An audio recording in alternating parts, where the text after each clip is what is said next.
All right, guys, we did it. We got through all the exams.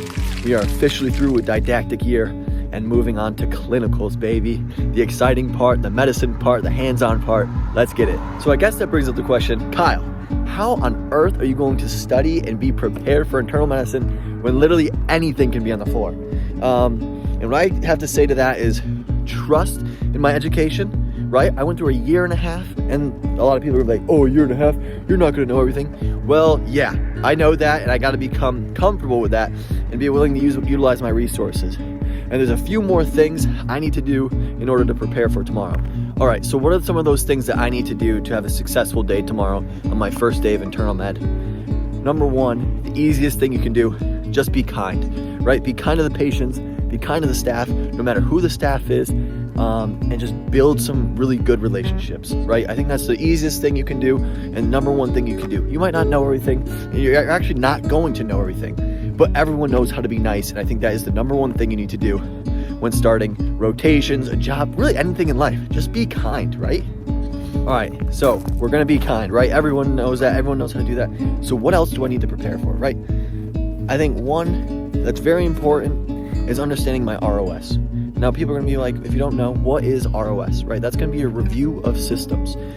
Being able to ask the specific questions and the right questions you need to ask to get to the bottom of what's going on with the patient. Some patients can have a hard time really articulating what's going on. So it's important that we can really narrow down the questions to really help navigate their pains and their symptoms, right? So if someone's coming in with an asthma attack or asthma exacerbation, right, we want to make sure we're focused on like cardiovascular system and pulmonary systems, right? Asking, wheezing, shortness of breath, right? Any, like, is it worse when you're exertional dyspnea? Things of that nature, right? So we can really hone in what's going on, okay?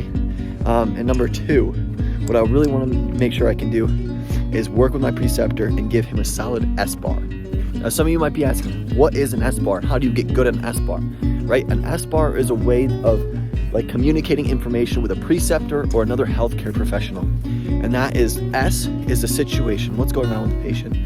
What's the background of the patient? Okay. What's your assessment, right? Your physical assessment and talking with them. What's your conclusion? And then the R is, what is your recommendation? And being able to be efficient and precise with your S-bar will help the communication with your preceptor be that much more efficient. So why is it important to be efficient when speaking with your preceptor or another healthcare professional, right? Because when we're anxious and nervous, we might be mumbling and stumbling and just rambling on about things that are not important, right? And we don't want to take up anyone's time, not the patient and definitely not the doctors. So we need to make sure we're efficient. I need to make sure we're efficient tomorrow when we're speaking with the doctor to make him be like, oh, I kind of like this guy. This guy, is very precise, and it shows that we have a clear thought process when dealing with our patients. So to kind of sum it all up, what I'm going to be doing is going over my ROS, right? We're going through each question that I need to ask for each system, right? Just so I have those at the ready. And then second, going through some S-bars, maybe watching some videos on YouTube, how to do it, how to be efficient at it. And then maybe just trying to see some tips and tricks of internal medicine. But at the end of the day, I need to have my expectations realistic, right? I'm not going to go in there. I'm not going to be a hero. I'm not going to have to deal with anything on my own. At the end of the day, I'm a student and I'm there to learn, which I think is really important to remember. Everyone wants to go in there and everyone wants to do their best and everyone wants to solve the answer. Well, medicine is very complicated, as you guys all know. And so it's hard to just have the answer at the ready. So it's really important to just give yourself some grace and work through those problems and work with your preceptor and just learn, right? Make sure you're in a good environment to learn. And that starts with you being in the right mindset, not being too anxious, and because if you're anxious, you might shut down, and might miss things, and just not retain information that way. So it's really important to have good expectations and just be ready, right? Sleep well, have a good night's sleep, eat right, and we'll crush tomorrow. All right, guys, that's kind of it, right?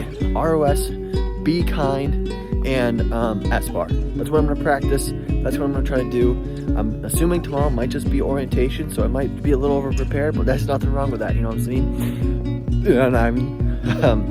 But we're going to have a day. I'm going to bring you guys along, and stay tuned. I'm looking forward to it. Peace out.